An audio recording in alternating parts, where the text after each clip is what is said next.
Bismillahirrahmanirrahim. Assalamualaikum warahmatullahi wabarakatuh. Alhamdulillahi rabbil alamin. Wassalatu wassalamu ala asyrafil anbiya'i wal mursalin wa ala alihi wa sahbihi wa man tabi'ahu bi ihsanin ila yaumiddin. Nahmaduhu subhanahu hamdan katsira wa nashkuru lahu syukran jazila. Alhamdulillah, puji syukur kita ucapkan kepada Allah Subhanahu wa taala.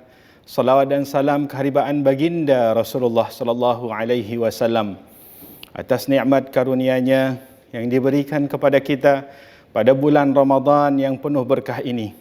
Semoga pada kesempatan bulan ini kita diberikan nikmat-nikmat yang kita tidak dapatkan sebelumnya. Ramadan adalah bulan Al-Quran dan bulan pengabdian.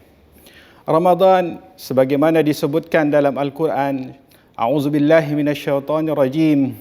Bismillahirrahmanirrahim. Syahrul Ramadan alladzi unzila fihi al-Quran hudan lin-nasi wa bayyinatin minal huda wal furqan.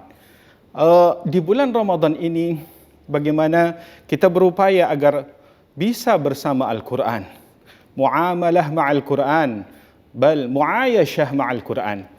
Kita hidup bersama Al-Quran karena Al-Quran ini syafi'an li ashabih. Kita akan mendapatkan syafaat nanti di yaumil qiyamah. Ya yauma la yanfa'u malun wala banun illa man atallaha biqalbin salim. Dengan kita mendapatkan syafaat di bulan Ramadan ini, kita membaca Al-Quran di hari kiamat akan dimudahkan oleh Allah Subhanahu wa taala. Maka kita perbanyak membaca Al-Quran. Kita pahami maknanya. Afala yatadabbaruna al-Qur'ana am ala qulubin akfaluha. Kita tadabburi ayat-ayatnya.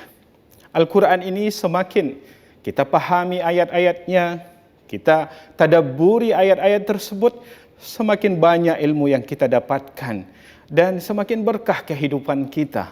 Kita semakin disayangi oleh Allah Subhanahu wa taala. Hubungan kita dengan Allah Subhanahu wa taala akan semakin dekat dan Allah akan menyayangi hamba-hambanya yang dekat dengan Al-Quran. Yang kedua dan yang terakhir adalah bagaimana kita khidmah alal mujtama'.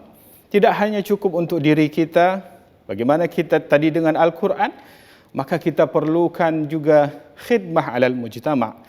Karena Rasulullah sallallahu alaihi wasallam dalam sabdanya yang diriwayatkan oleh Bukhari dan Muslim dalam hadis sahihnya, qala Rasulullah sallallahu alaihi wasallam, kana Nabi sallallahu alaihi wasallam ajwadun nas wa ajwadu ma yakunu fi Ramadan hina yalqahu Jibril, wa kana Jibril alaihi salam yalqahu fi kulli lailatin min Ramadan fayudarisuhu al-Quran. Rasulullah sallallahu alaihi wasallam ajwadu bil khair minar rihil mursalah. Sabda Nabi sallallahu alaihi wasallam adalah orang yang paling dermawan dengan kebaikan. Dan lebih dermawan lagi pada bulan Ramadan ketika Jibril alaihi salam bertemu dengannya. Jibril alaihi salam menemuinya setiap malam Ramadan untuk menyimak bacaan Al-Qur'annya. Sungguh Rasulullah SAW lebih dermawan daripada angin yang berhembus. Rawahu Bukhari dan Muslim. Maka kalau kita pahami hadis ini, bahwasanya Rasulullah SAW bertambah lagi kebaikannya di bulan Ramadan. Tidak hanya untuk dirinya, tapi berbagi kepada tetangganya, berbagi kepada sahabat-sahabatnya, bahkan kepada sahabat-sahabat orang tuanya dan teman-teman dekat istrinya. Rasulullah sallallahu alaihi wasallam peduli kepada umat ini, kepada tetangganya. Rasulullah SAW selalu berbagi. Dan kalau kita tengok dari bagaimana dalam satu hadis sahih disebutkan ketika itu, Ummul Mukminin Aisyah ditanya oleh Rasulullah SAW ketika ada satu kambing di rumahnya dan sudah disembelih, ma baqiya minal ghanami ya Aisyah. Apa yang tinggal dari ghanam yang sudah kita sembelih tadi ya Aisyah? Kata Ummul Mukminin, baqiya ar-rijl. Ya, yang tinggal adalah dua kaki depannya. Kata Rasulullah SAW, semuanya baqiyah, semuanya ada, semuanya tinggal untuk kita. Kecuali kaki tadi, karena itu akan kita makan dan habis. Sementara yang kita bagikan kepada tetangga, kepada saudara-saudara kita, itu yang akan tinggal buat kita dengan sedekah tadi. Kita akan mendapatkan kebaikan di dunia wal akhirah. Karena berbagi itu adalah ketenangan. Berbagi itu adalah mendatangkan kebahagiaan kepada kita.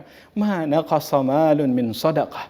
Bahkan harta kita tidak akan berkurang dengan bersedekah. Dia malah bertambah berkah, kita bertambah sehat.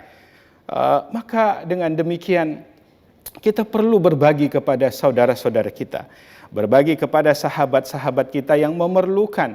Di sana banyak saudara-saudara kita yang sangat memerlukan, bahkan liquta yaumih.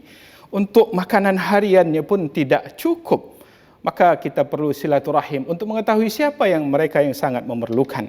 Maka Rasulullah SAW juga menyebutkan, Ya ayuhan nas, abshus salama wasilul arham, wa at'imut ta'am wasallu bil laili wan nasu niyam, tadkhulul jannata bisalam. Dari Abdullah bin Salam alaihi salam, Rasulullah SAW bersabda, wahai sekalian manusia, sebarkanlah salam, berilah makan, sambunglah silaturahim, dan salatlah di malam hari saat orang-orang tertidur. Hadis riwayat Ibnu Hibban. Maka untuk itu di sini juga disebutkan wa at'imut ta'am, memberi makan. Ya, selain silaturahim tadi untuk mengetahui kondisi sahabat-sahabat kita, karena ini menambah berkah juga dengan silaturahim. Ya, wasallu bil laili wan nasu niyam, diutamakan tadi dalam hadis ini silaturahim, kemudian baru it'amut ta'am, baru wasallu bil laili wan nasu niyam, baru perintah untuk salat di malam hari dan saat mereka tertidur orang lain. Ya, tadkhulul jannata bisalam. Siapa yang tidak menginginkan surga? Sahabat-sahabat sekalian yang dimuliakan oleh Allah Subhanahu wa taala, mari kita kuatkan diri kita untuk semakin dekat di bulan Ramadan ini, bulan yang penuh berkah ini, dan kita berdoa agar Allah Subhanahu wa taala mudahkan kita mendapatkan Lailatul Qadar dengan kedekatan kita dengan Al-Quran dan muamalah kita yang baik, saling membantu, dan Allah berkahi kehidupan ini. Kita tidak tahu kapan Allah panggil kita. Maka kita terus berdoa, Allahumma jma'na ma'an nabiyyin wasyuhada'i wassalihin. Kita berdoa agar Allah kumpulkan kita bersama para syuhada, para orang-orang salih, para anbiya, dan diberikan kepada kita husnul khatimah. Allahumma akhtim lana bihusnil khatimah wa la takhtim alaina bisu'il khatimah. Semoga Allah Subhanahu wa taala berkahi kita dan Allah mudahkan kita sampai akhir Ramadan untuk mendapatkan kebaikan Ramadan kali ini dan mendapatkan tadi Lailatul Qadar, sehingga kita menjadi orang-orang yang terbaik di sisi Allah Subhanahu wa taala dan diberikan kepada kita husnul khatimah. Wa jazakumullahu khairan wa barakallahu fikum. Semoga kita semua semakin dekat dengan Allah Subhanahu wa taala. Wassalamu alaikum warahmatullahi wabarakatuh.